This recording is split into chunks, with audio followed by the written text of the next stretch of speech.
Est-ce que vous nous entendez, s'il vous plaît?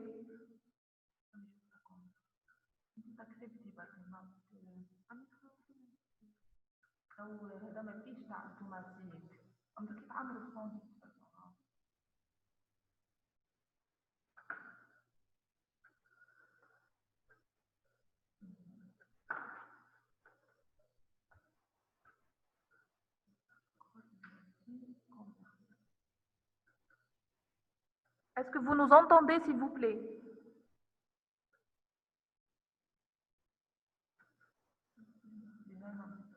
Oui, madame. Très bien, merci.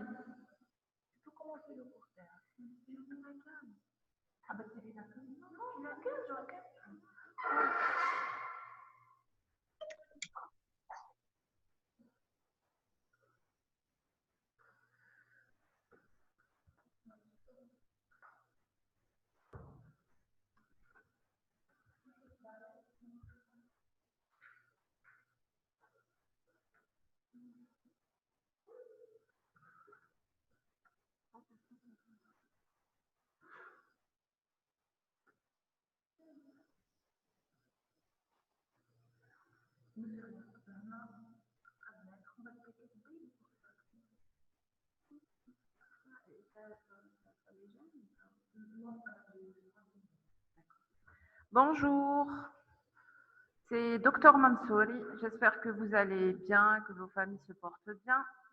Donc, l'intitulé du cours d'aujourd'hui, c'est les explorations en gynécologie.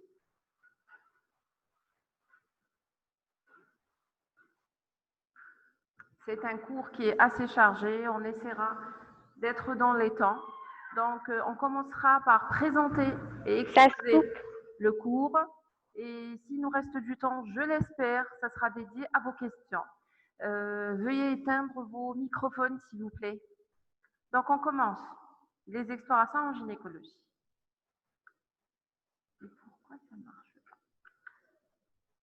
On commence par les objectifs de notre cours. En fait, c'est un seul objectif, qui est avoir une vue ou un panorama des différents examens gynécologiques pratiqués. Sachant qu'on a choisi de les scinder en deux groupes.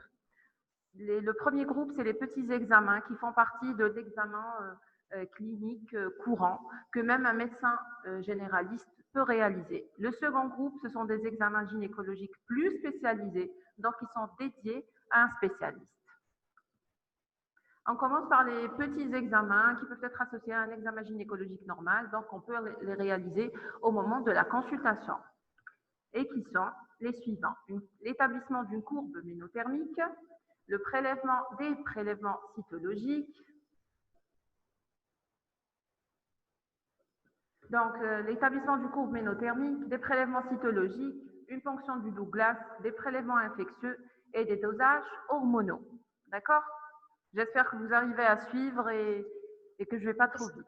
Ça se coupe, madame. Ça se coupe? C'est la qualité de la connexion. Hein? D'accord?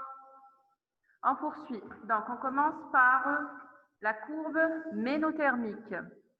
En fait, la courbe ménothermique, c'est une prise de température quotidienne qui se fait le matin, elle est matinale, le lever, au réveil, au lever, avant de mettre le pied par terre, comme on dit, et qui doit se faire la même heure, par le même thermomètre et par la même voie de prise, qu'elle soit rectale, axillaire ou buccale.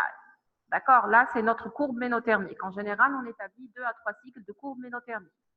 Ces indications sont les suivantes, essentiellement indiquées dans le cadre de troubles du cycle, à type de spanioménorrhée et d'aménorrhée, mais également dans le cadre de l'infertilité où elle trouve sa place.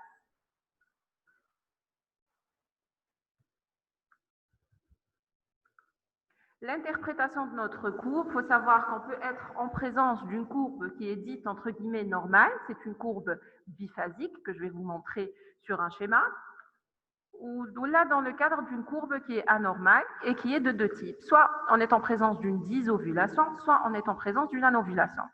Il faut savoir que l'intérêt de l'établissement de notre cours, c'est de pouvoir juger la qualité de l'ovulation ovarienne. Est-ce que cette ovulation, elle se fait, donc on est en présence d'une ovulation? Si elle se fait, est-ce qu'elle est normale ou là, est-ce qu'elle est anormale? Si elle est normale, c'est notre courbe biphasique. Si elle est anormale, elle est dite dysovulation, anarchique. Si elle ne se fait pas du tout, on est en présence d'une anovulation et la courbe sera plate. On va détailler ça avec les schémas. Là, c'est la première image, c'est une courbe de température, entre guillemets, normale, qui est biphasique. La première phase, c'est la phase qui correspond à la phase folliculaire. La seconde phase, c'est la phase qui correspond à la phase lutéale et qui sont séparées par un décalage thermique qui correspond à l'ovulation en rapport avec le pic de la LH. D'accord? Là, c'est une courbe normale, sachant que la phase lutéale, elle a une durée précise de 14 jours. D'accord? Là, la deuxième image, c'est une courbe qui est anarchique, comme vous pouvez le voir. Et elle est en rapport avec une dysovulation. C'est une ovulation qui se fait de manière anarchique. D'accord? Là, c'est une courbe qui est plate. Il n'y a pas de décalage thermique, on n'a pas de phase. Et c'est en rapport avec une anovulation. La dernière image, c'est une courbe en rapport avec une grossesse. On a la première phase qui est claire. On a l'ovulation avec le pic et avec une phase lutéale qui dépasse les 14 à 16 jours. Donc, c'est un plateau qui va être maintenu, qui signe la grossesse. Là, c'est tout ce qu'on pouvait dire concernant la courbe ménothermique. On passe au deuxième examen qui est les prélèvements cytologiques. Ces prélèvements cytologiques comprennent le frottis cervico-vaginal, les prélèvements endométriaux, ainsi que les prélèvements cytologiques du sein. J'espère que vous arrivez à suivre. Hein. Donc, on a vu la courbe ménothermique, on passe au prélèvement cytologique. En premier lieu, on va voir le frottis cervico-vaginal, le FCV. Donc, le frottis cervico-vaginal, qu'est-ce qu'un frottis cervico-vaginal? Ça se coupe pas. Ah ben, tant mieux, Hakim ou la Hakima. Très bien. Donc, qu'est-ce qu'un frottis cervico-vaginal? Le frottis est un examen très simple. Ça consiste en un prélèvement par simple grattage des cellules cervicales et leur étude. D'accord? On va les étudier. Bien sûr, on va les prélever. Ce prélèvement, lorsqu'on le prélève et on l'étale directement sur la lame, il est dit frottis cervico-vaginal conventionnel. Lorsqu'on prélève par grattage, on met au sein des liquides pour la conservation, on passe à la centrifugation du liquide avec recherche associée de germes, on parle de frottis cervico-vaginal en milieu liquide. D'accord? Donc, il existe deux types. Le conventionnel, c'est le plus ancien, et en phase liquide. Quel est l'intérêt de réaliser le frottis? L'intérêt de réaliser le frottis, c'est de pouvoir dépister les lésions précancéreuses, mais aussi cancéreuses du col. Il dépiste les lésions. C'est un dépistage. D'accord? C'est une prévention primaire. Quand est-ce qu'on doit le réaliser? Il faut savoir que selon les normes de l'OMS, le premier frottis cervico-vaginal doit être réalisé après le premier rapport. Soit de manière consensuelle, on s'est mis d'accord, enfin, les sociétés savantes se sont mises d'accord à peu près le réaliser vers l'âge de 25 ans. Ça, c'est le premier frottis cervico-vaginal. Lorsque les résultats du premier cervico-vaginal reviennent négatifs, c'est-à-dire qu'il est normal, on se doit de refaire chez notre patiente un deuxième frottis cervico-vaginal une année après. Et si le deuxième revient négatif aussi, on va refaire les frottis cervico-vaginales de manière triennale. Donc, chaque 3 ans, on doit refaire un frottis cervico-vaginal de dépistage, et ceci jusqu'à peu près l'âge de 65 ans. D'accord? J'espère que c'est clair. Quel est le matériel à utiliser? Là, c'est un kit préétabli pour pouvoir réaliser un frottis. On a un spéculum qui nous permet de visualiser la cavité vaginale et le col. On a une spatule d'ailleurs. C'est grâce à cette spatule qu'on pourra faire un grattage de la muqueuse cervicale. On a une petite balayette, une brosse, c'est la brosse cervicale, des lames en verre et le porte-lame, un fixateur. Et là, c'est le flacon dans le cas où on fait un frottis en milieu de liquide. D'accord? Soit on étale d'emblée sur la lame, soit milieu de liquide. Mais pour pouvoir réaliser un frottis en milieu liquide, il faut avoir un laboratoire adéquat et qui peut réaliser la centrifugation et tout. D'accord? Là, c'était le matériel. On passe à la technique de réalisation du frottis. Donc, il faut savoir qu'il existe des conditions préalables. On donne un rendez-vous à la patiente pour réaliser un frottis et on lui demande d'être bien sûr à distance de son cycle ou de métrorragie, d'une infection, de le réaliser à distance d'un rapport sexuel, d'un traitement local ou d'un examen génital, et ceci depuis au moins 48 heures, afin de ne pas fausser notre frottis. Parce qu'on va gratter la muqueuse, donc on peut la léser avec notre examen, le traitement, le rapport ou autre. D'accord? Notre frottis se déroule en 3 étapes essentielles. Bien sûr, on va convoquer la patiente, lui expliquer le geste, la mettre à l'aise, la rassurer. Elle va être en position gynécologique. On va mettre en place notre spéculum et on pourra visualiser notre col. On commence par le prélèvement grâce à notre spatule d'ailleurs qu'on a vu tout à l'heure. Là, c'est le col, c'est une image du col. On a l'orifice cervical, je ne sais pas si vous vous souvenez de l'anatomie, l'orifice cervical externe. Là, c'est l'épithélium glandulaire. Là, c'est l'épithélium pavimenteux. Donc là, c'est l'endocole et là, c'est l'exocole qui sont séparés par une zone charnière qui est la zone de jonction. D'accord? Madame? Donc, les questions, s'il vous plaît, je reviens sur les questions. On va les aborder en fin de cours, sinon on n'aura pas assez de temps. D'accord? Je peux accepter d'autres personnes, ok? Voir la salle d'attente et inviter, c'est ça? Admettre tout le monde. Très bien, je viens de les inviter. Donc, on poursuit par les étapes. On avait dit qu'on installe notre patiente en position gynécologique, mise en place du spéculum. Le matériel de kit, il est préalablement préparé. Donc, on a repéré notre orifice cervical externe, l'endocole, l'exocole qui sont séparés par la zone de jonction. On va procéder grâce à la spatule d'ailleurs par des mouvements rotatifs à 3 prélèvements au niveau de l'exocole, au niveau de l'endocole et au niveau de la zone de jonction. 3 prélèvements. Donc, si on a 3 prélèvements, on aura automatiquement 3 étalements sur 3 lames de verre. La méthode de l'étalement, il faut savoir que lorsqu'on étale sur notre lame de verre, l'étalement doit aller dans un seul sens. On ne peut pas faire un aller et un retour, car on risque de léser les cellules et notre frottis ne sera plus interprétable. Après la phase d'étalement, on va fixer notre prélèvement sur notre lame grâce au fixateur qu'on va maintenir à peu près à 20 cm de la lame. Et bien sûr, on va remplir la fiche de renseignement qu'on va envoyer au laboratoire de cytologie.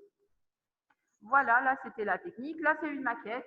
Donc, l'anatomie, on a un utérus, un col, en postérieur le rectum, en antérieur la vessie. Mise en place du spéculum, donc visualisation du col. Là, c'est la spatule d'ailleurs. Et on va prélever. On a dit qu'on réalisera 3 prélèvements au niveau donc, de l'exocole, de la zone de jonction et de l'endocole, avec 3 étalements, les fixations, et on va orienter, après avoir rempli notre fiche, vers le laboratoire. C'est tout ce qu'on pouvait dire concernant le frottis cervico-vaginal. Donc, c'était le premier examen ou prélèvement cytologique. Le deuxième prélèvement cytologique,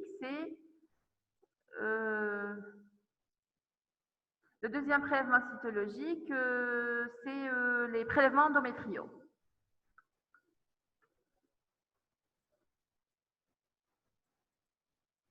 Répétez quoi, s'il vous plaît? On laisse vos questions en fin de séance, s'il vous plaît, parce qu'on n'aura pas assez de temps. D'accord? Donc, vous notez vos questions et on pourra les aborder tout à l'heure. Donc, les prélèvements endométriaux, ça consiste en un grattage aussi de la muqueuse endométriale avec on va étaler notre prélèvement sur une lame et une fixation pour une étude cytologique. Donc, le frottis, ça concernait le col. Endométriaux, c'est l'endomètre, c'est la muqueuse qui tapisse l'utérus. Et il est indiqué également dans le dépistage des lésions précancéreuses et cancéreuses de l'endomètre. Donc, la technique mise en place du spéculum, désinfection vulvovaginale. Là, on procède à la désinfection vulvovaginale, ce qui n'est pas le cas dans le cadre du frottis. Le frottis, on ne met aucun antiseptique, on n'applique rien, car on va léser les cellules cervicales. Par contre, là, on va désinfecter le vagin et la vulve, on ne va pas atteindre l'endomètre. On ne va pas fausser nos examens. Donc, position gynécologique, mise en place du spéculum, désinfection, amarrage du col, c'est-à-dire qu'on va tracter sur le col avec une pince et on va introduire l'endocèle. L'endocèle, c'est une petite pipelle que voici au niveau du schéma. Donc là, c'est notre utérus, rectum, vessie. Là, c'est notre spéculum. Là, c'est la pince avec laquelle on va tracter sur le col. On va introduire notre pipelle qui est l'endocèle, qui est invaginée. Elle présente un canal. Donc, en l'introduisant et en retirant, elle va se frotter à l'endomètre et elle va nous ramener des cellules qu'on va pouvoir étudier. D'accord? Là, c'était les prélèvements endométriaux. On passe à notre dernier examen cytologique, qui sont les prélèvements cytologiques du sein. Donc, les prélèvements cytologiques du sein, on peut prélever dans le cadre d'écoulement mamelonnaire. Donc, l'écoulement, comme son nom l'indique, c'est un écoulement qui provient du mamelon. Il peut être uni, bilatéral, il peut être unipore, multipore. L'aspect, oui, il peut être hétéroclite. On peut avoir des écoulements en faveur d'une galactorée, blanchâtre, des écoulements verdâtres, jaunâtres, sanguinolents. Bref, devant tout écoulement, on se doit de réaliser son prélèvement pour une étude cytologique. Le prélèvement d'écoulement, c'est très simple. Dans le cas où l'écoulement est spontané, on va le prélever spontanément grâce à un écouvillon. Dans le cas où il n'est pas spontané, on va exercer une pression sur le mamelon afin de provoquer l'écoulement et de prélever par un écouvillon et l'envoyer pour une étude cytologique. Le deuxième cadre, c'est la ponction cytologique mammaire. Elle est réalisée dans le cadre des nodules mammaires ou des masses mammaires. Cette ponction peut se faire à l'aveugle lorsque la lésion elle est superficielle, palpable, et on peut s'aider d'une échographie, elle est dite écho-guidée, lorsque la lésion est profonde. Donc, qu'est-ce qu'on a vu pour l'instant? Les courbes vénothermiques, les prélèvements cytologiques, on a détaillé le frottis cervico-vaginal, les prélèvements endométriaux et les prélèvements cytologiques du sein. On passe au troisième examen, qui est la ponction du Douglas, dite culdosynthèse. Donc, c'est quoi la ponction du Douglas ou culdosynthèse? On va recueillir le liquide péritonéal. Donc, on va recueillir le liquide péritonéal par une ponction à travers le cul-de-sac de Douglas. D'accord? Ces indications, elle est indiquée dans le cadre d'un épanchement dans le cul-de-sac de Douglas. La méthode ou la technique de réalisation, la patiente est en position gynécologique, on va mettre en place notre spéculum en essayant de bien dégager le cul-de-sac postérieur qui est le cul-de-sac de Douglas. Et on va procéder à la ponction du liquide grâce à une seringue. D'accord? L'interprétation, elle a pour but essentiellement de nous démontrer l'aspect du liquide qu'on va ressortir, donc de pouvoir éliminer ou infirmer une urgence. Dans le cas où le liquide, on suspecte un hémopéritoine qui est un épanchement hématique au niveau de la cavité péritonéale, donc c'est une urgence, c'est une hémorragie interne. On va pouvoir infirmer ou confirmer notre diagnostic par rapport à l'aspect du liquide. D'accord? Si c'est hématique, c'est un hémopéritoine, la conduite va être urgente. Si ce n'est pas hématique, ça peut être jaunâtre, ça peut être purulent, blanchâtre, transparent, eau de roche. On va envoyer notre liquide pour une étude cytologique, biochimique et bactériologique. Là, c'est une maquette. Donc, utérus toujours en antérieur, une vessie, en postérieur, un rectum. Là, c'est les intestins. Et voilà notre cul-de-sac de Douglas. Donc, on a passé notre spéculum. Grâce à une pince, on a amarré le col pour tracter dessus. On a introduit la seringue au niveau du cul-de-sac de Douglas et on va ponctionner le liquide. D'accord? C'est un examen qu'on peut réaliser en consultation générale. Il n'y a pas d'anesthésie, ce n'est pas douloureux. Il faut juste faire attention. D'accord? Ça va, vous arrivez à suivre? Je ne vais pas trop vite. On passe aux dosages hormonaux.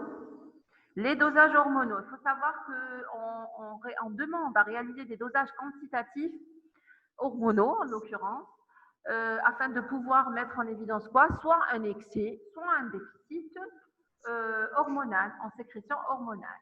D'accord? Et ceci dans un but de refléter la fonction ovarienne et la fonction de l'axe hypothalamo-hypophysaire. Donc, l'hypothalamus sécrète la GnRH, qui va être à l'origine de la sécrétion au niveau de l'hypophyse des différents axes. Ce qui nous importe, nous, c'est la FSH, la LH et la prolactine. Et bien sûr, il existe une relation hormonale entre axe hypothalamo-hypophysaire et ovaire. La sécrétion ovarienne d'œstrogène et de progestérone et de testostérone, elle est sous la dépendance de l'hypophyse, de l'axe hypothalamo-hypophysaire. D'accord? Donc, l'indication des dosages hormonaux essentiellement dans le cadre des troubles du cycle, aménorrhée, spanioménorrhée, mais également et principalement dans le cadre de l'infertilité. Donc, pour explorer la fonction ovarienne, on demande un dosage hormonal entre J2 ou J3 du cycle. On demandera un taux d'œstrogène, de progestérone et de testostérone. Si on veut explorer la fonction hypothalamo-hypophysaire, on demande un dosage hormonal. Bien sûr, c'est des prélèvements sanguins entre J2 et J3 du cycle. On précisera un taux de FSH, de LH et de prolactine. De manière générale, les dosages hormonaux se font en même temps. D'accord? Donc, on demande à la fois un taux d'FSH, de LH, de prolactine, d'œstrogène, de testostérone, sachant que le taux de progestérone, son dosage est plus probant en phase d'UTA. Donc, il serait mieux de le demander à partir de J21 ou J22 du cycle. D'accord? Parce que la progestérone, elle est sécrétée par le corps jaune qu'on trouve en phase lutéale. On poursuit, on passe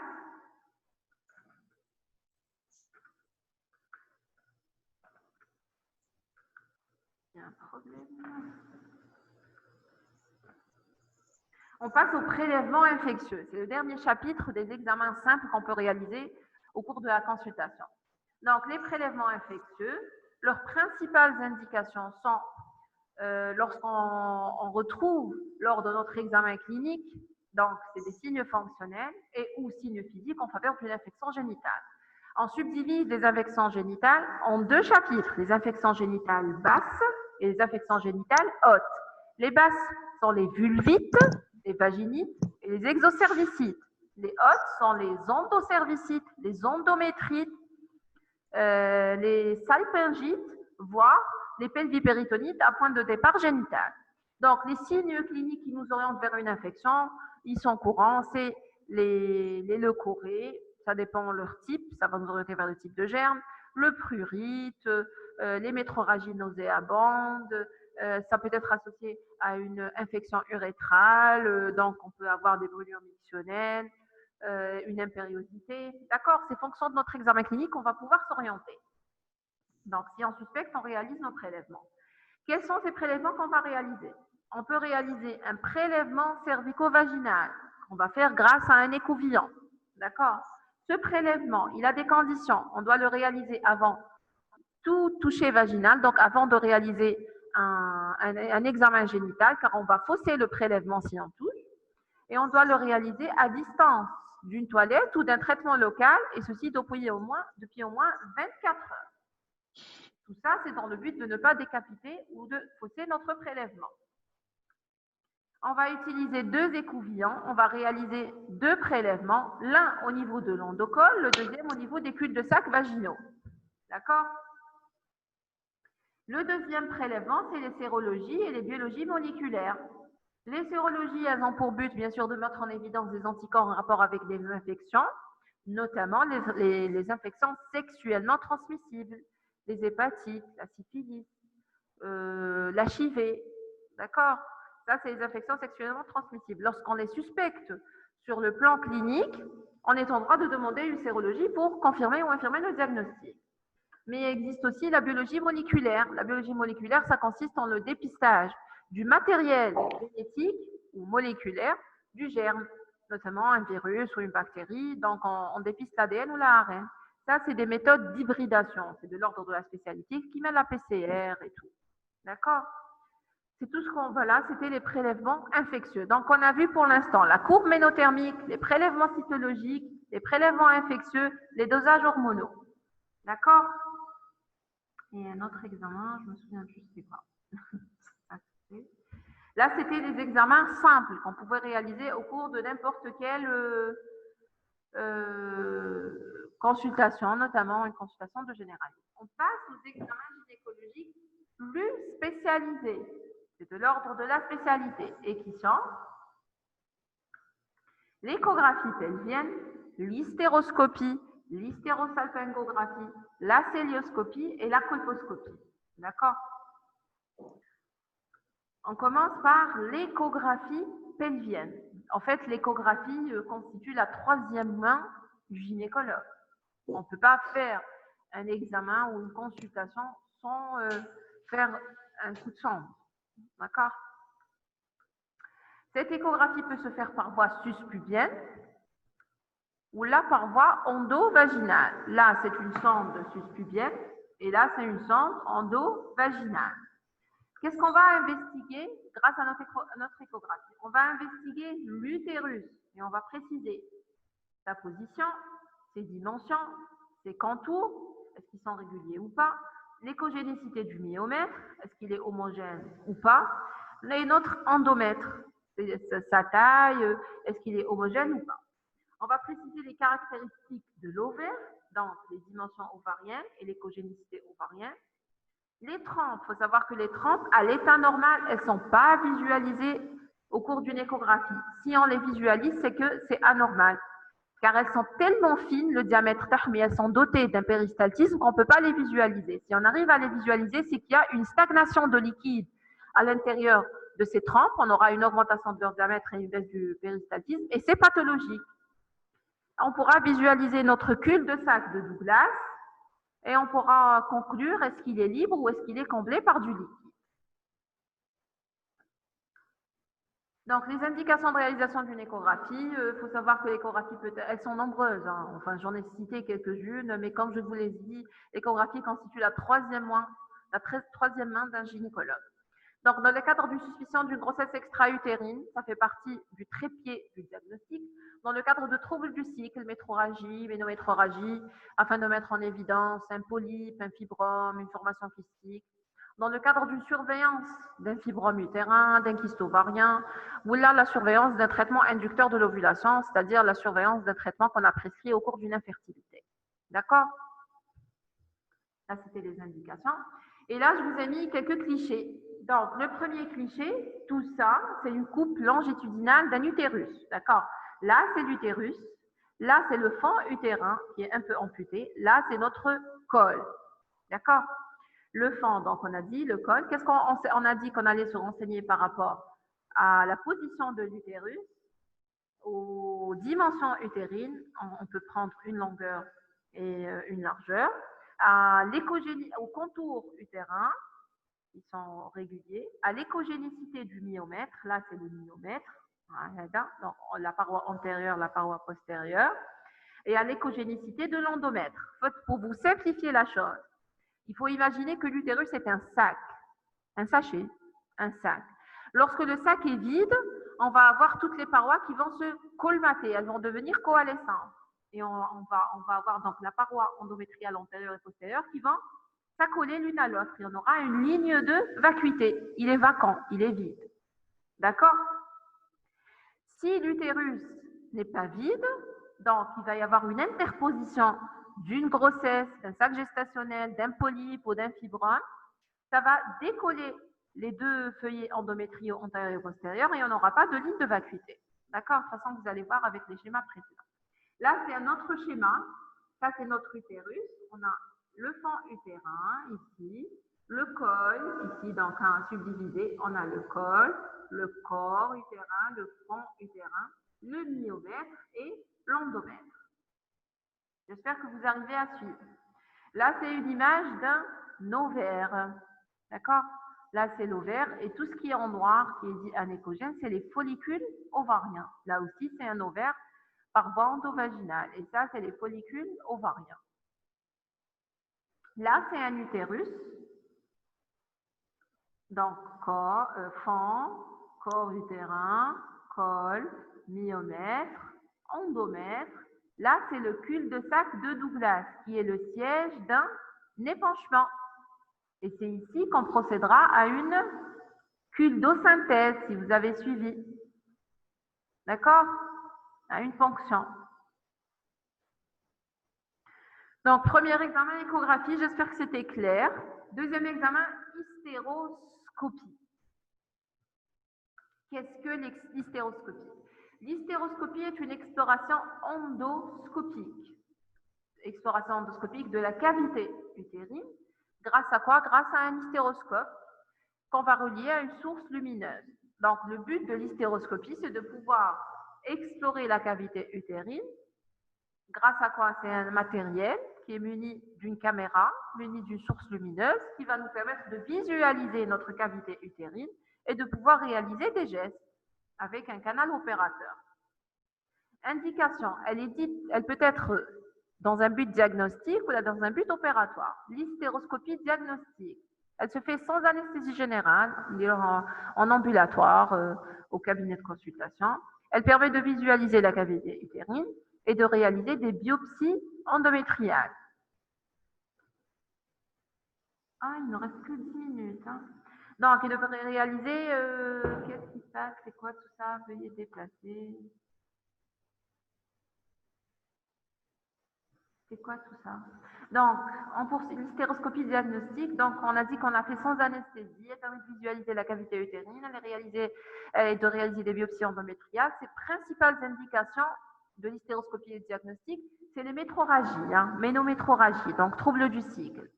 L'hystéroscopie opératoire, par contre, elle se fait sous anesthésie, donc elle nécessite une réalisation au sein d'un bloc et elle permet de réaliser un geste chirurgical. Le geste chirurgical, grâce à l'hystéroscopie opératoire, on peut faire une myomectomie, on peut faire une cure d'effondrement d'une cloison utérine, de synéchie, on peut faire une polypectomie, d'accord? On peut faire un geste opératoire. Là, la maquette, elle dit là, c'est notre hystéroscope, donc spéculum, hystéroscope qui est très fin, de la source lumineuse, la caméra, et on visualise la cavité utérine. Là, c'est une vue intra-utérine grâce à l'hystéroscope. Là, c'est la cavité utérine, là, c'est l'ostéum utérin droit, là, c'est l'ostéum utérin droit, l'ostéum utérin gauche. C'est les deux ostéums. D'accord? Donc, là, c'est l'entrée de la trempe droite, là, c'est l'entrée de la trempe gauche. Là, c'est des images pathologiques. C'est une hystéroscopie ici. Vous voyez que la cavité n'est pas vide. Elle est le siège d'un polype et d'un fibrome. D'accord? Là, c'est une hystéroscopie qui est le siège d'une synéchie. La synéchie, c'est un accolement pathologique dans les parois utérines et qui va nous donner une cavité utérine bifide. D'accord? Et là, ça peut être source d'infertilité. On va réaliser chez cette dame une hystéroscopie opératoire pour effondrer cette synéchie. D'accord? Troisième examen, l'hystérosalpingographie. L'hystérosalpingographie, c'est une radiographie. D'accord? C'est une radiographie de la cavité utérine et des trompes. D'accord? On va radiographier la cavité utérine et des trompes, et ceci après avoir injecté au niveau de la cavité utérine un produit radio-opaque, c'est un produit de contraste. Donc, on va mettre, et c'est un examen qui se fait par le radiologue, pas par le gynécologue. Le gynécologue, il va interpréter les clichés obtenus. D'accord? Donc, l'hystérosalpingographie, c'est une radiographie. On va faire plusieurs clichés après avoir injecté un produit de contraste par voie rétrograde, donc par voie cervicale, au niveau de la cavité. Ce produit de contraste, il va diffuser à partir de la cavité vers les deux trompes et après vers le pelvis. Les principales indications, c'est les troubles du cycle, un type de métrorragie, mais essentiellement, c'est le bilan d'infertilité. Car il faut savoir que l'hystérosalpingographie, le but de cette hystérosalpingographie est d'investiguer la cavité utérine, est-ce qu'elle est intègre ou pas, est-ce qu'elle est porteuse d'une pathologie, un fibrome, un polype, une synéchie, et d'investiguer la perméabilité tubaire. D'accord? Est-ce que nos trompes sont perméables au passage du produit ou pas? Si elles ne sont pas perméables, ça explique pourquoi la femme est infertile. Les ovocytes ne peuvent pas accéder à la trompe pour être fécondés. Ou là, l'embryon ne peut pas, une fois fécondé, ne peut pas accéder à la cavité pour faire sa nidation. Donc, ça explique l'infertilité. Donc, la technique, on la réalise entre J8 et J10, voire J12 du cycle, afin de pouvoir éviter une éventuelle grossesse. On la réalise en dehors de toute métrorragie non étiquetée, de toute grossesse, ça c'est clair et net, et de toute infection. Car le risque, c'est quoi? C'est de disséminer l'infection.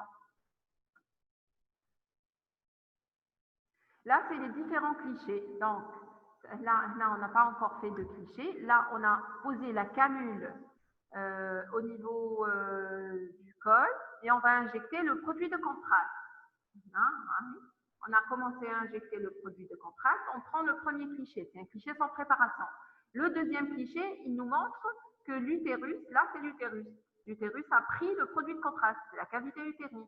Au fur et à mesure que le liquide diffuse au niveau des trompes, on aura nos trompes sans radio opaque. D'accord? Comment je fais pour... Donc, là, c'est une hystérosalpingographie qui est normale. La canule, la cavité utérine, triangulaire, contour bien défini, la trempe gauche et la trempe droite. D'accord? Là, c'est une hystérosalpingographie pathologique. On distingue une obstruction tubaire distale. Et comment elle a pu être diagnostiquée? Donc, on a l'utérus. L'aspect des deux trempes, c'est des trempes qui sont augmentées de volume. C'est-à-dire, c'est en rapport avec quoi? C'est en rapport avec le liquide de contraste qui a stagné au niveau des trempes. Pourquoi? Parce qu'il y a une obstruction au niveau des deux ostéas distales. La trempe, elle commence par un ostéum proximal utérin et elle se termine par un ostéum distal qui la fait communiquer avec le péritoine et la cavité péritonéale. Là, il n'y a que la cavité utérine qui a pris le produit de contraste. Donc, c'est une obstruction tubaire proximale. D'accord? C'est à titre d'exemple. On ne va pas vous juger sur ça. C'est de l'ordre de la spécialité. C'est juste parce que c'est intéressant. On passe au troisième examen qui est la célioscopie. Dans le quatrième, on a vu l'échographie, l'hystéroscopie, l'hystérosalpingographie et là, on passe à la célioscopie. Donc, qu'est-ce que la célioscopie? C'est une exploration... Admettre tout le monde, oui. Donc, c'est une exploration de la cavité abdominopelvienne qu'on va distendre préalablement par un gaz qui est le CO2. Donc, on va créer un pneumopéritoine. Et bien sûr, qui est réalisé sous anesthésie générale. D'accord? L'indication, elle peut être diagnostique ou opératoire. La célioscopie diagnostique, on la réalise dans le cadre d'un bilan d'infertilité, de douleurs pelviennes chroniques ou autres. La célioscopie opératoire, indiquée essentiellement en gynécologie dans le cadre d'une chirurgie d'une grossesse extra-utérine, bien sûr diagnostic et traitement d'une grossesse, du traitement d'un fibrome, du traitement des kystes ovariens. D'accord? Là, c'est une image qui montre l'installation de la patiente. Là, on a les trocars, le laparoscope, et là, c'est le pneumopéritoine qu'on visualise. D'accord? Ça, c'est une coupe, donc utérus. On a les deux trocars avec le laparoscope muni de la caméra et de la source lumineuse. Le dernier examen, c'est la colposcopie. Donc, la colposcopie est un examen du col qu'on va réaliser grâce à un appareil optique grossissant. Donc, on dirait qu'on va regarder le col avec un grossissement. La principale indication, c'est le frottis cervico-vaginal pathologique. Lorsqu'on est face à un frottis cervico-vaginal pathologique, on ne va pas patienter et refaire le frottis. On passe à la réalisation d'une frottis, d'une colposcopie. Il faut savoir que le frottis dépiste les lésions, la colposcopie localise la lésion afin de pouvoir réaliser la biopsie qui, elle, confirme la lésion. D'accord? Le frottis dépiste la lésion, elle existe ou pas. Lorsqu'il est pathologique, on va faire une colposcopie pour localiser et faire une topographie de la lésion afin de nous aider à faire la biopsie de la lésion et de ne pas passer à côté. La technique, donc, c'est la technique patiente installée en position gynécologique, mise en place du spéculum. On réalise bien sûr grâce au colposcope, le grossissement avec l'optique, un examen sans préparation. On ne fait que regarder le col. Le deuxième examen après application d'un liquide qui est l'acide acétique. Le troisième temps, c'est une application du Lugol. Je ne vais pas entrer dans les détails, mais c'est juste pour que vous sachiez les grandes lignes de la colposcopie. Là, c'est une image qui montre un colposcope. Hein? Donc là, c'est l'optique dans lequel on regarde les différents grossissements et la source lumineuse. Là, c'est la mise en place. Donc, spéculum, l'optique, la source lumineuse, et on peut changer les grossissements ici. On a terminé. Je vous remercie pour votre attention et on passe aux questions. Vous êtes là?